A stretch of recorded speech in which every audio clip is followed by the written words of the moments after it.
Hello everyone, कैसे हो सब? बढ़िया जी। चलो आज हम लोग देखते हैं सर हमारे सिलेबस का एक और इम्पोर्टेंट चैप्टर जिसका नाम है आपका hire purchase and installment sale transaction. इसका नेम क्या है आपका? Hire purchase and installment sale transaction.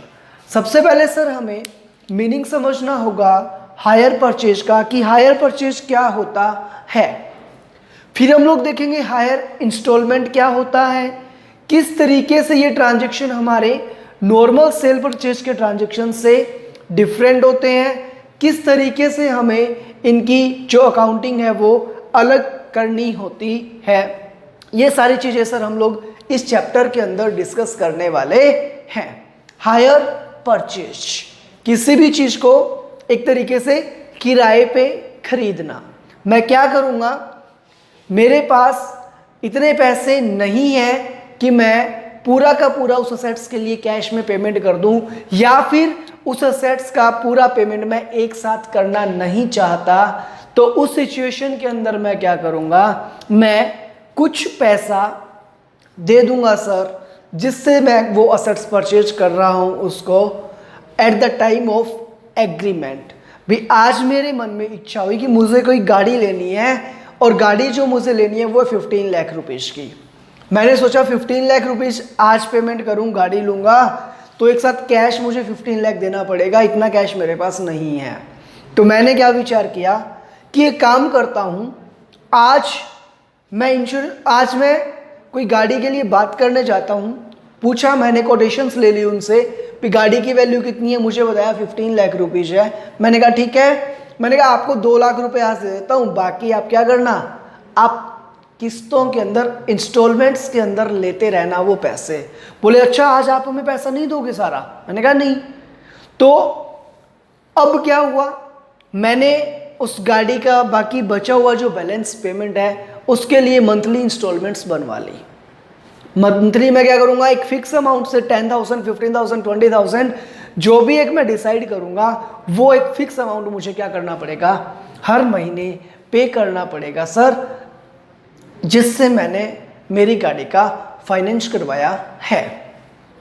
Finance company को मैं क्या करूँगा, हर महीने पैसा देता रहूँगा जब तक मैं लास्ट पेमेंट नहीं कर दूंगा, लास्ट इंस्टॉलमेंट का पेमेंट नहीं कर दूंगा, तब तक मेरी गाड़ी पे जो राइट्स हैं सारे वो किसके रहेंगे, उस फाइनेंस कंपनी के रहेंगे।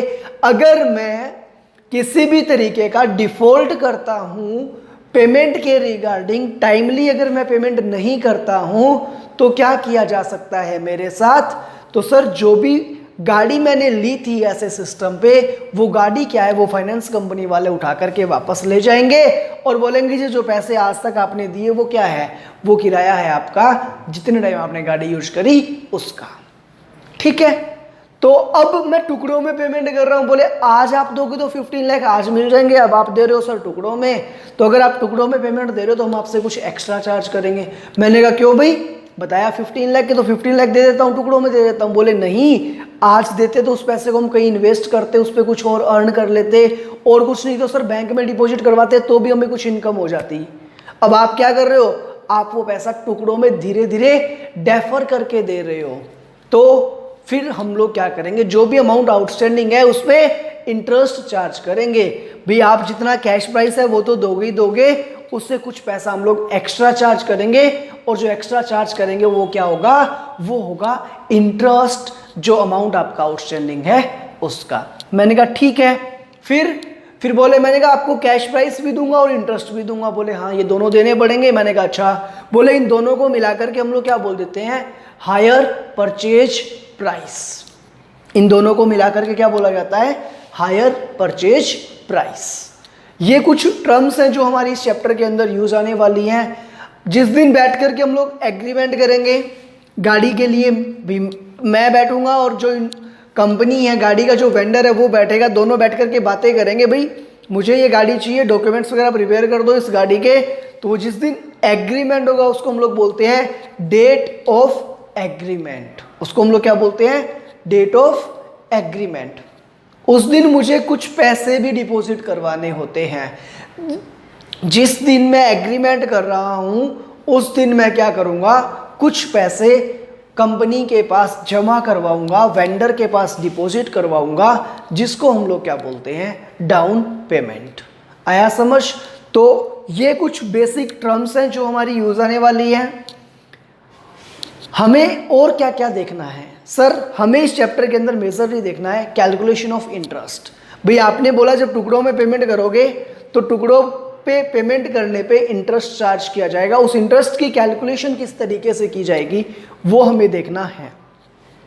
सर वेंडर जो है वो गुड्स बेच रहा है, तो वेंडर जो है वो अपनी बुक्स के अंदर अकाउंट्स कैसे मेंटेन करेगा, और जो बायर है, जो हायर परचेजर है, वो अपनी बुक्स के अंदर बुक्स ऑफ अकाउंट किस तरीके से मेंटेन करेगा, वो सब चीज़ें हमें यहाँ पे डिस्कस करनी है। करें स्टार्ट जी। चलो आ जाओ पेज नंबर 11.3 पे। सबसे पहले इंट्रोडक्शन गिवन है। इंट्रोडक्शन में क्या कुछ नहीं, सिंपल सा आपको बताया गया, with an increasing demand for better life the consumption of goods has been on the expanding scale but this has not been backed up by adequate purchasing power. कहते हैं आज हम लोग बहुत सारी चीजें करना चाहते हैं, बहुत कुछ हमारी जो डिमांड्स है, हमारा जो लाइफस्टाइल है वो हम लोग चेंज करना चाहते हैं, बट परचेजिंग पावर उतनी इंक्रीज नहीं हुई। Transforming it into effectual demand that is actual sale at set और settled prices, this has created the market for what is called hire purchase.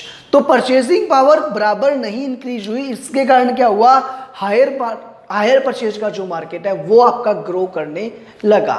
When a person wants to acquire an assets but is not sure how to make payment within a stipulated period of time, he may pay in installments if the vendor agrees। अगर vendor जो है, जो seller है, वो agree कर जाता है कि कोई बात नहीं भाई साहब आज पैसे नहीं है तो कोई बात नहीं, आप क्या करना, आप किस्तों में, टुकड़ों में दे देना, इंस्टॉलमेंट्स में दे देना, हमें 6 महीने की मंथली इंस्टॉलमेंट्स बना देंगे, 12 मंथ्स की, 18 मंथ्स की, वाट एवर जो भी उनके एग्रीमेंट के अकॉर्डिंग डिसाइड होगा।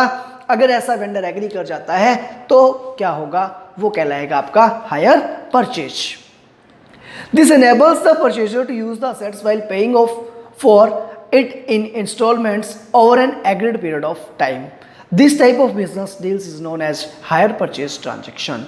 Here, the customer pays the entire amount either in monthly or quarterly or yearly installment, while the assets remains the property of the seller until the buyer squares up his entire liabilities for the seller. The agreed installments include his interest on the assets given on credit to the purchaser.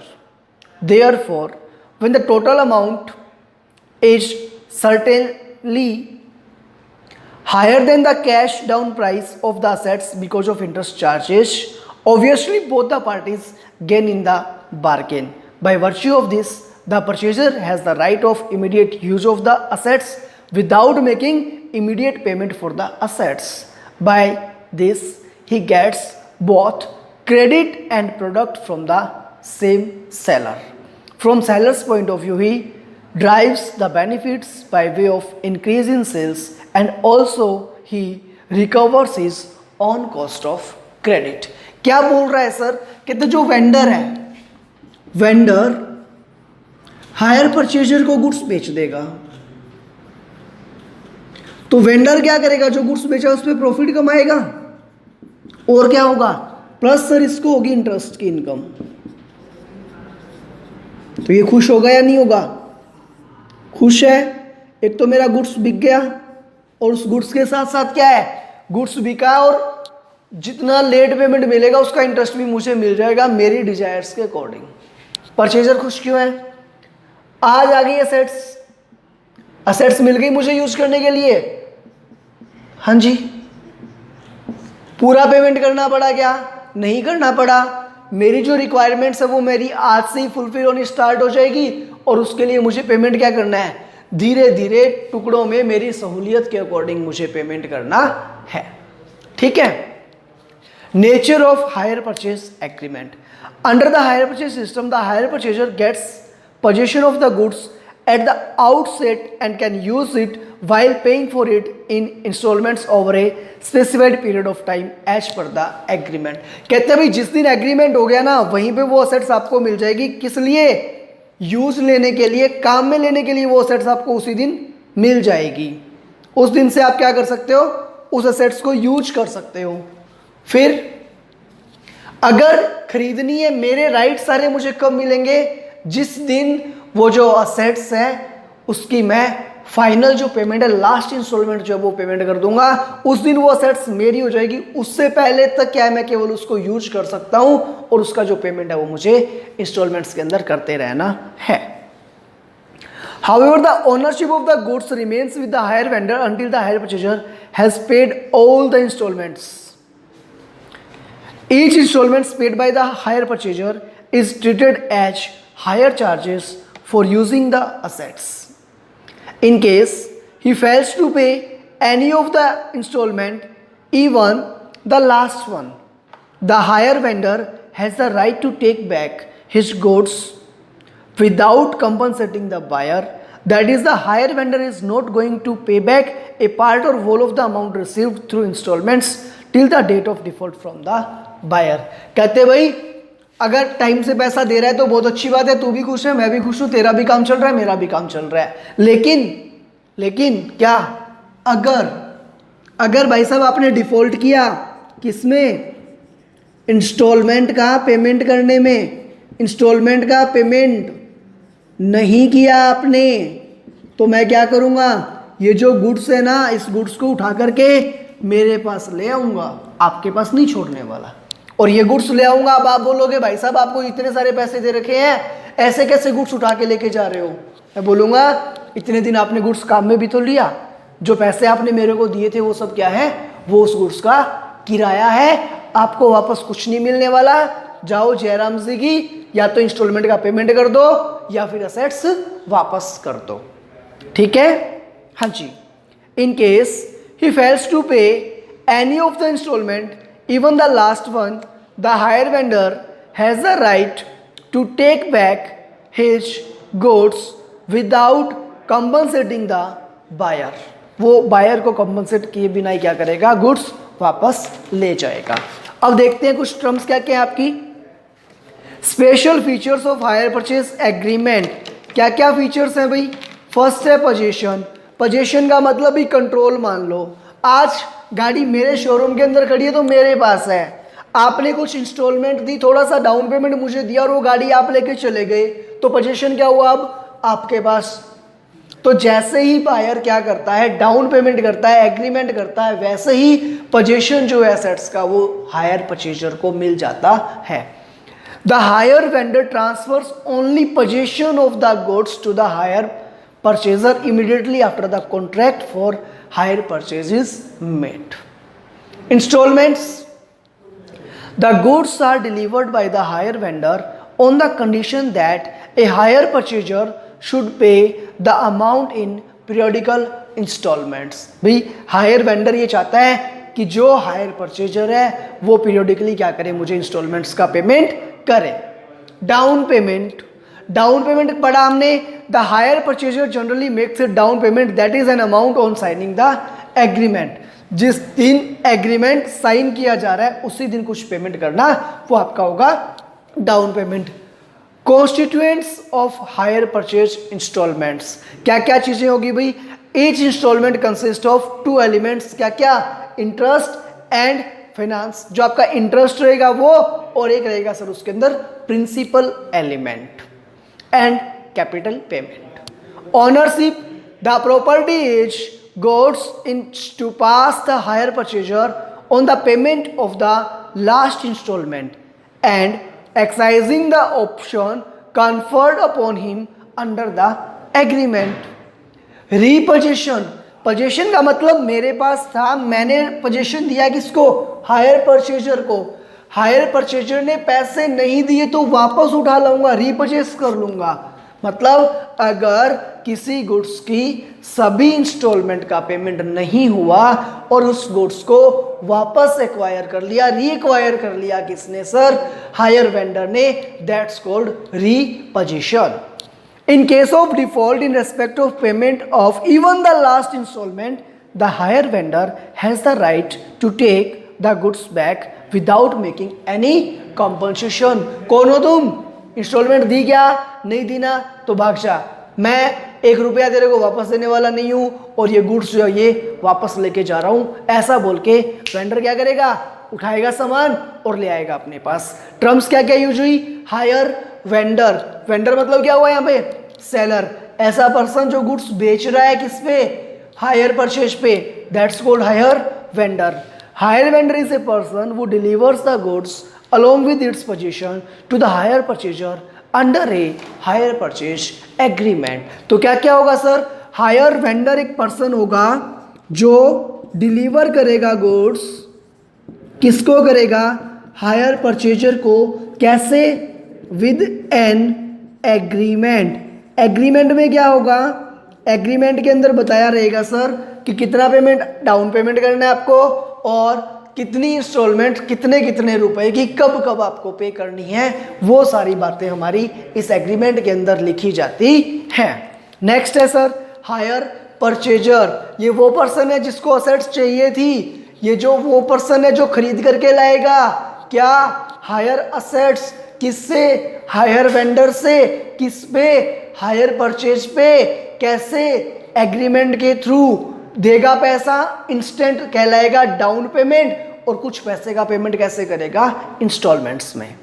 Higher purchaser is a person वो obtains the goods, goods ले आया and rights to use the same from the hire vendor under a hire purchase agreement.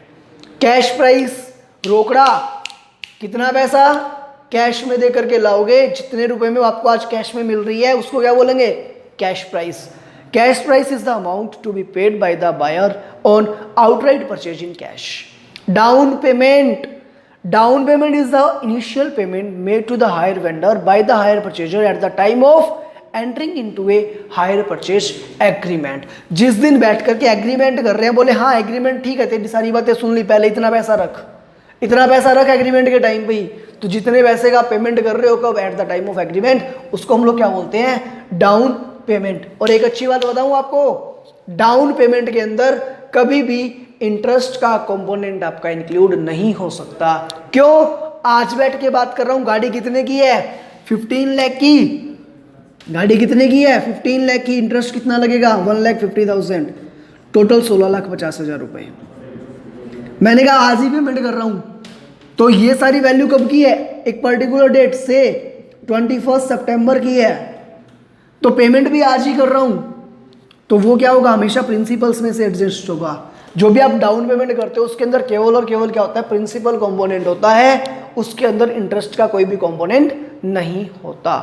Higher purchase installment, hire purchase installment is the amount which the hire purchaser has to pay after a regular interval upon certain period as specified in the agreement to obtain the ownership of the assets purchased under a hire purchase agreement. It comprises of principal amount and the interest on the unpaid amount. क्या क्या चीजें इसके अंदर cover होगी भाई, principal amount आएगी और unpaid जो भी अमाउंट रहेगा उसका इंटरेस्ट हम लोग क्या करते हैं, प्रोपोर्शनेटली कैलकुलेट करके इंक्लूड करते हैं। Higher purchase price, it means the total sum payable by the higher purchaser. Higher purchaser जो total sum pay करेगा वो to obtain the ownership of the assets purchased under the higher purchase agreement. It comprises of cash price plus interest on outstanding balances. तो अगर हम लोग include करें किसको sir, cash price में अगर मैं जोड़ दूं क्या, इंटरेस्ट, तो इससे मेरा क्या निकल के आएगा, हायर परचेज प्राइस HPP। ठीक है। Ascertainment of total cash price, total cash price ascertain करने के आपके सामने क्या है, अलग अलग मेथड्स गिवन हैं बुक के अंदर, किस किस तरीके से हम लोग कैलकुलेट कर सकते हैं। एक फर्स्ट मेथड आपका है विदाउट यूजिंग एन्युटी टेबल और दूसरा क्या है with the help of annuity table, है ना। दो मेथड्स आपको गिवन है, एन्युटी टेबल की हेल्प से और without help of annuity table. First है आपका calculation of total cash price without using annuity table, बिना एन्युटी टेबल के यूज के करे कैश प्राइस कैलकुलेट करना। देखते हैं method number 1, calculation of total cash price without using annuity table. In this method, the interest included in the last installment is to be calculated first with the help of the appropriate formula explained below. तो देखो भाई, जब हम लोग interest की calculation की बात करेंगे तो समझदार बच्चों आप लोग बताओ, इंटरेस्ट कैलकुलेट करने के लिए मैं हायर परचेज की बात नहीं कर रहा, नॉर्मली बात कर रहा हूँ। आपको इंटरेस्ट कैलकुलेट करना है तो क्या क्या चीज़ें आपको पता होनी चाहिए। इंटरेस्ट की कैलकुलेशन के लिए पढ़ा था ना आपने बचपन में, 6th-7th में भी पढ़ा था, उसके बाद सर फाउंडेशन में भी हमें पढ़ाया गया कि इंटरेस्ट की कैलकुलेशन करनी है। तो इंटरेस्ट की कैलकुलेशन करने के लिए आपके पास क्या क्या चीज़ें होनी चाहिए। सिंपल इंटरेस्ट की बात कर रहा हूँ सर, अगर प्रिंसिपल हमारे पास हो,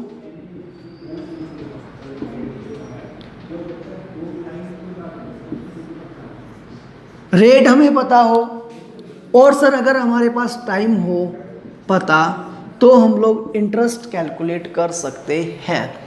प्रिंसिपल का मतलब हम लोग यहाँ पे जो लेंगे वो क्या हो गया आपका, कैश प्राइस।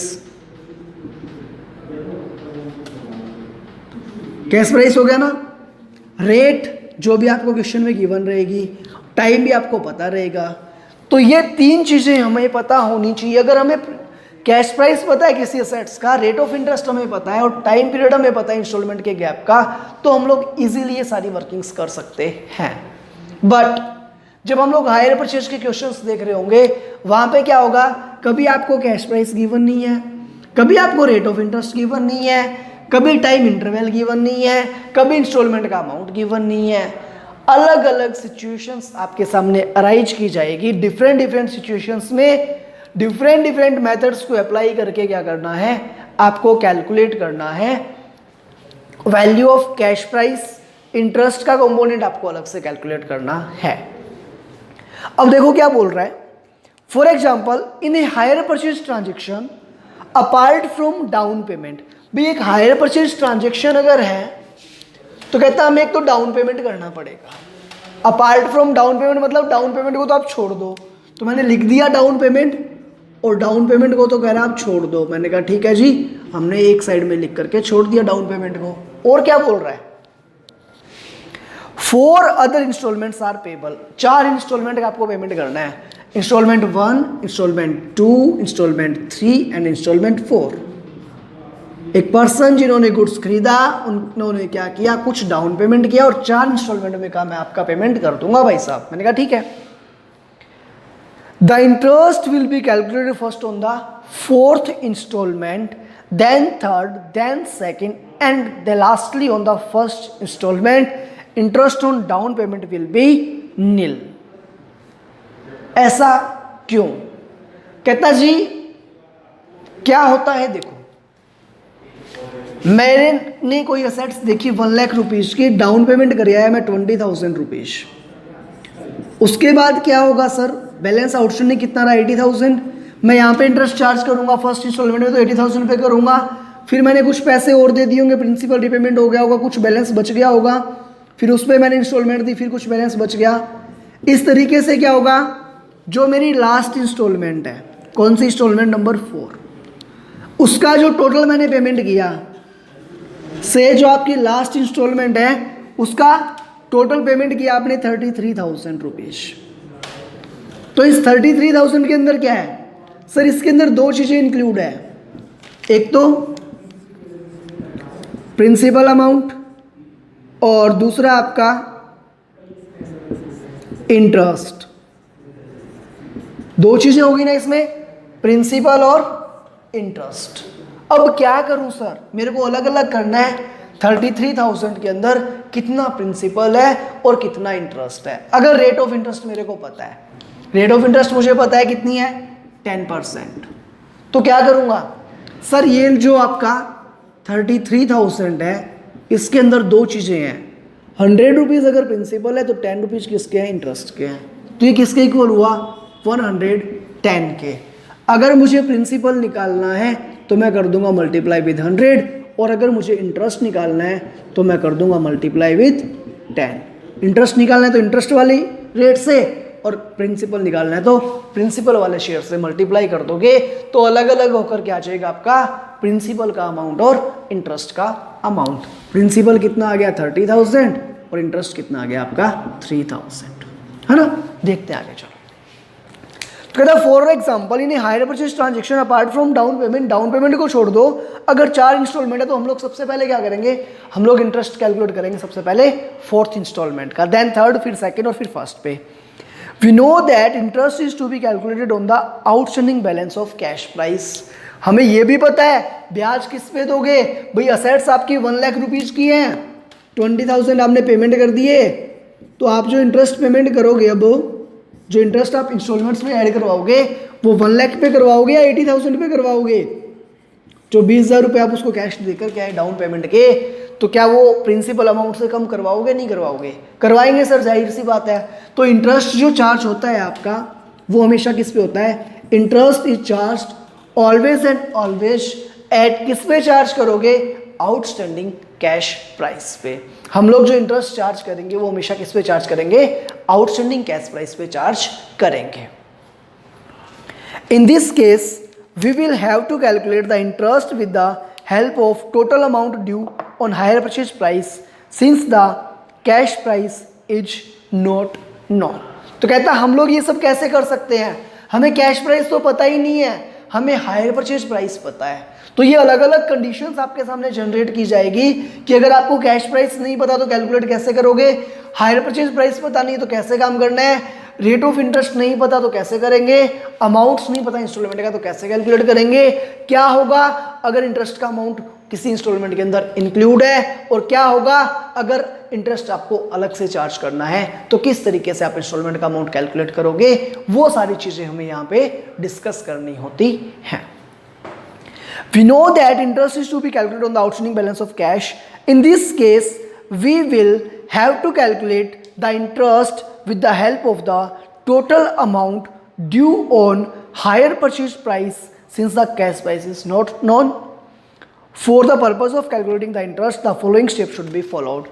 कौन कौन से steps आपको काम में लेने होते हैं ये सब चीज़ें कैलकुलेट करने के लिए? तो देखो भाई, सबसे पहले क्या है आपका step 1, calculate the ratio between interest and the amount due with the help of following formula. सबसे पहले हमें रेशियो कैलकुलेट करना पड़ेगा, किसका, जो भी हमारा इंटरेस्ट है उसका और अमाउंट ड्यू का। कैसे निकालोगे रेशियो? रेशियो निकालने के लिए हमारा फॉर्मूला चलेगा सर, रेट किसकी आएगी, इंटरेस्ट की, डिवाइड बाय 100 प्लस रेट। क्यों? क्योंकि जो हमारी इंस्टॉलमेंट का हमने पेमेंट किया उसके अंदर प्रिंसिपल अमाउंट प्लस इंटरेस्ट का अमाउंट क्या है, प्रिंसिपल प्लस इंटरेस्ट दोनों का अमाउंट इंक्लूड है, इसलिए हम लोग फॉर्मूला क्या यूज करेंगे, rate divide by 100 plus rate of interest. दोनों ही क्या आपकी इंटरेस्ट रेट है और ये भी क्या आपकी इंटरेस्ट रेट है। इससे आपके पास क्या कैलकुलेट हो जाएगा, interest. Calculate the interest included in the last installment by applying the following formula. Step 1 में क्या कैलकुलेट हो गया, आपका इंटरेस्ट कैलकुलेट हो गया या रेशियो कैलकुलेट हो गया। तो दूसरे में बोल रहा है interest is equals to total amount due at the time of installment. Installment के अमाउंट पे टोटल अमाउंट, इंस्टॉलमेंट के टाइम पे टोटल अमाउंट ड्यू कितना है 33,000 into ratio of interest and amount due, ratio of interest and amount due 10 divide by 100 plus 10 equals to 1/11। ये क्या हो गया, ratio. Subtract the interest as calculated in step 2। Step 2 में जब आप इंटरेस्ट निकालने जाओगे तो 1/11 इंटू 3,30,000 कितना आ गया, यह है आपका 3,000। तो subtract the interest 33,000 minus 3,000, subtract किया हमने इंटरेस्ट को तो क्या आया,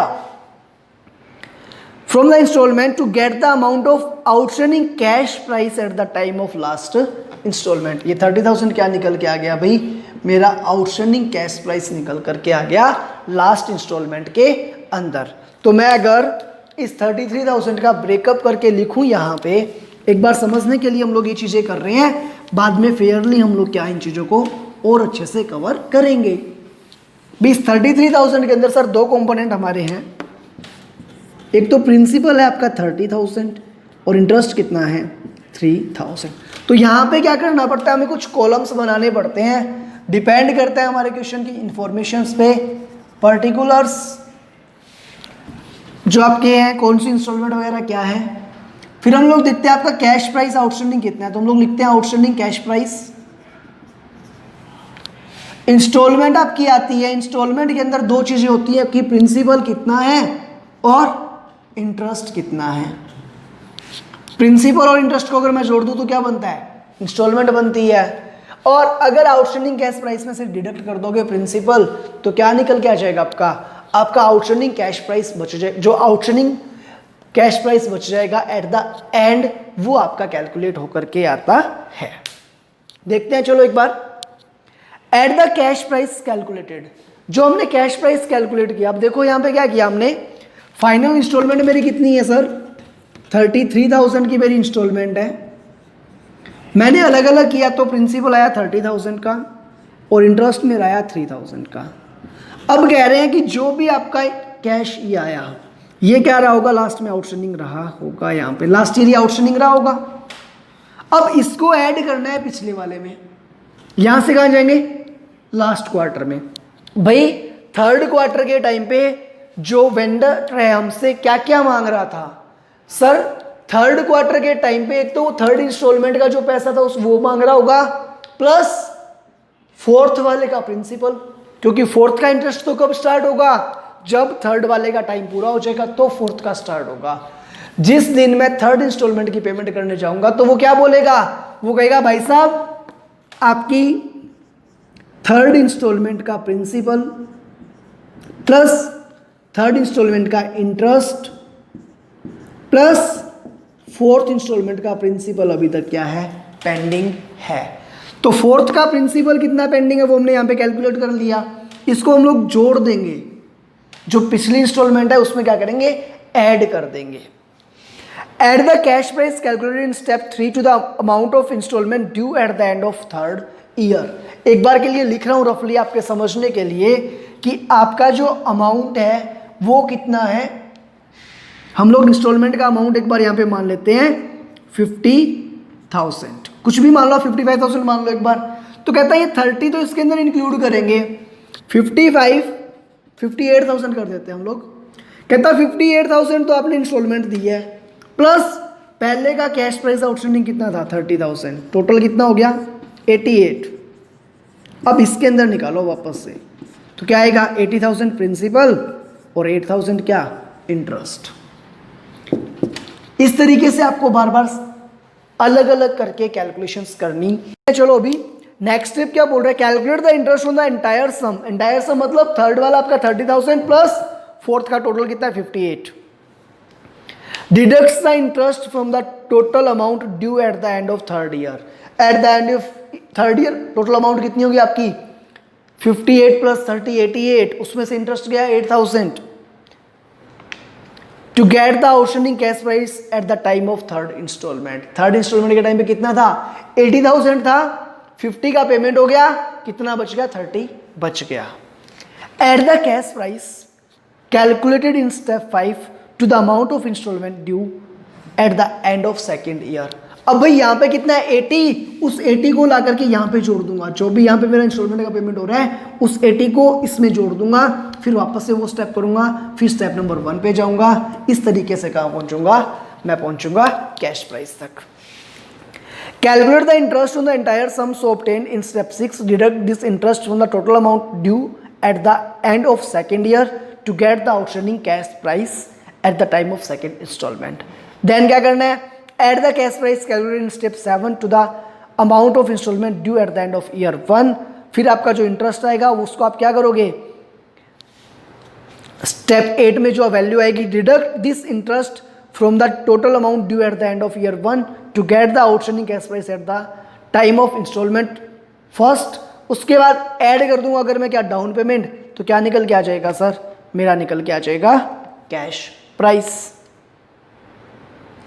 एग्जाम्पल नंबर 1 आपका देखते हैं। इलस्ट्रेशन नंबर 1 हम लोग ट्राई करने वाले हैं, उसके बाद कुछ एडिशनल डिस्कशन हम लोग करेंगे जिससे इस चैप्टर के बारे में आपको और अच्छे से क्लियरिटी आ जाए। ठीक है, इलस्ट्रेशन 1 क्या कह रहा है? Asha purchase the truck. कोई पर्सन है मिस आशा, इन्होंने क्या किया, एक ट्रक परचेज किया on hire purchase system. As per terms he is required to pay 70,000 down. मैं एक बार के लिए लिख रहा हूं सारा डेटा आपका बोर्ड पे कि आशा क्या क्या कर रही है इस ट्रांजैक्शन के अंदर।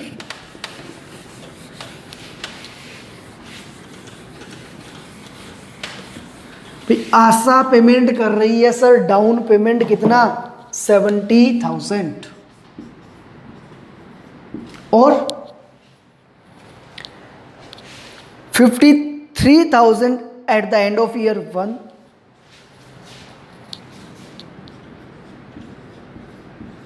49,000 at the end of year 2 and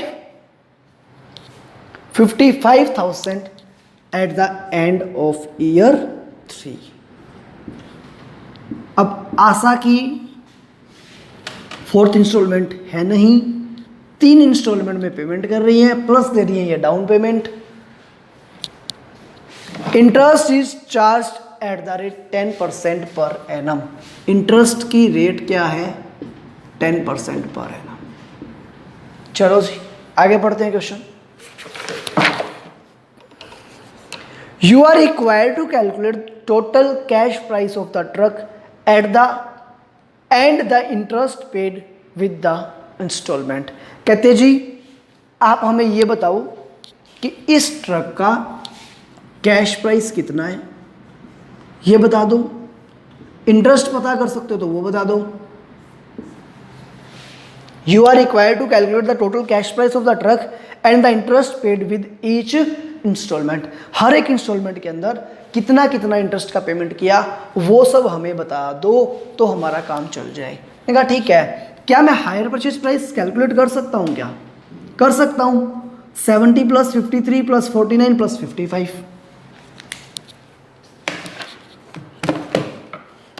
70,000 plus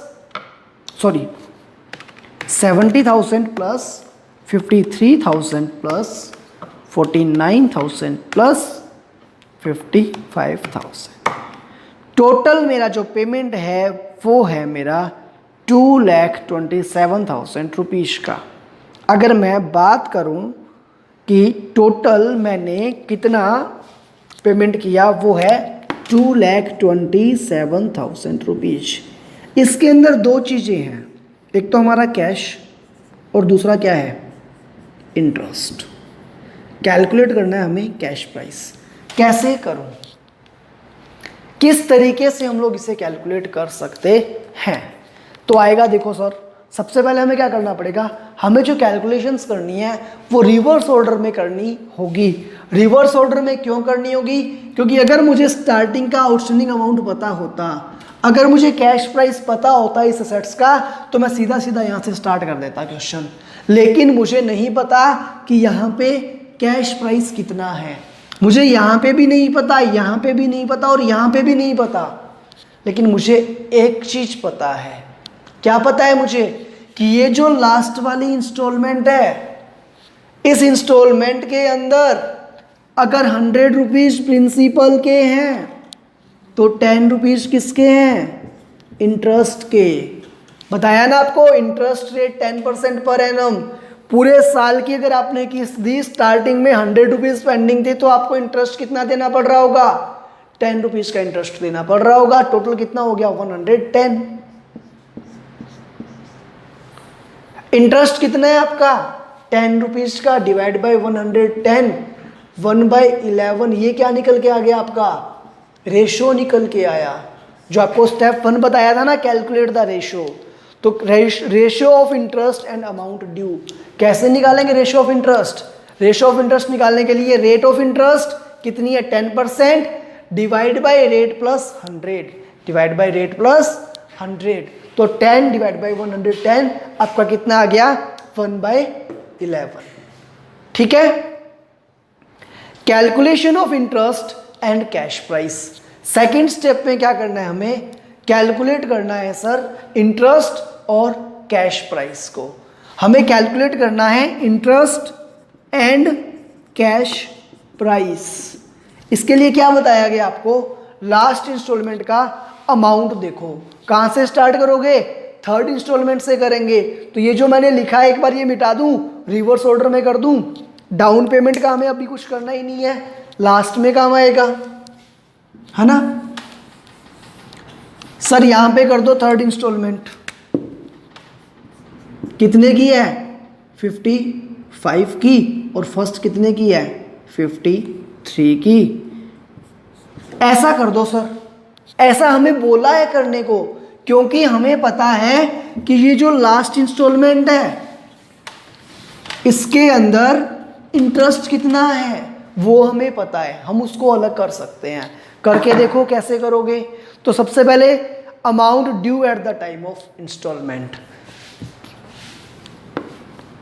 हम लोग यहां पे इनको थोड़ा आगे शिफ्ट कर देते हैं। ये हमारी क्या इंस्टॉलमेंट की अमाउंट्स हैं।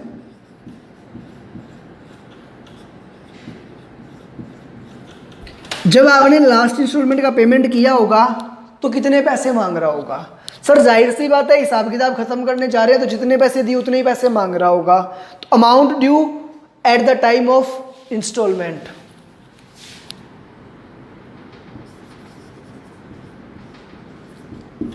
Amount due at the time of installment. Last installment देने गया तो कितने पैसे मांग रहा होगा भाई। सर जितने दिए वो सारे के सारे वो मांग ही तो रहा था। मैंने कहा अच्छा कितने 55,000। ठीक है, इस 55,000 के अंदर ये आपकी इंस्टॉलमेंट जो जा रही है वो है। इस 55,000 के अंदर सर दो चीजें इंक्लूड है, दोनों आप अलग अलग करके बता दो हमें। प्रिंसिपल कितना है और प्रिंसिपल के साथ साथ इंटरेस्ट जो है वो कितना है। प्रिंसिपल और इंटरेस्ट को आप क्या कर दो, अलग अलग कर दो। मैंने कहा ठीक है, इतना ही तो है, इतनी सी बात, अभी कर दूंगा अलग में। प्रिंसिपल में क्या करना है आपको, 55,000 इंटू 1/11। 5,000 क्या है सर, 5,000 क्या है, 5,000 इंटरेस्ट है। कैलकुलेट करके देख लो भाई, इंटरेस्ट कितना आया 5,000, तो प्रिंसिपल कितना बच गया 50,000। जब आप 55 में से 50 लेस करोगे तो इंटरेस्ट कितना आ गया 5,000। 50,000 रुपीज का 1 ईयर का इंटरेस्ट कितना होता है 10% की रेट से। सर कैलकुलेट कर लेते हैं, 50,000 इंटू 10% इज इक्वल्स टू क्या होगा आपका, 1% उड़ाया तो मैंने 1 0 से 1 0, ये आ गया सर 5,000। अच्छा सर ये बात तो सही कह रहे हो आप, प्रिंसिपल 50,000 तो इंटरेस्ट कितना बनेगा 5,000 बनेगा। मैंने कहा अच्छा आ गया समझ, बोले हाँ जी। तो मैंने कहा बताओ फिर कैश प्राइस कितना, मैंने कहा बताओ फिर कैश प्राइस कितना। बोले सर 55 दिए थे, उसमें से 50 तो प्रिंसिपल 5 इंटरेस्ट का था, फिर बाकी बचा हुआ क्या है 50,000 सर कैश प्राइस है। मैंने कहा अच्छा ठीक है। मैंने कहा अब एक काम करो, अब बताओ सेकंड इंस्टॉलमेंट में क्या करना है।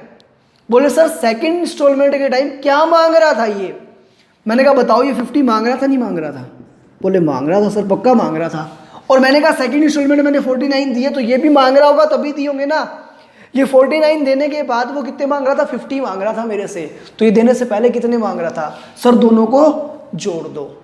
मैंने कहा 49 देने के बाद कितने मांग रहा है 50, तो पहले कितने मांग रहा था।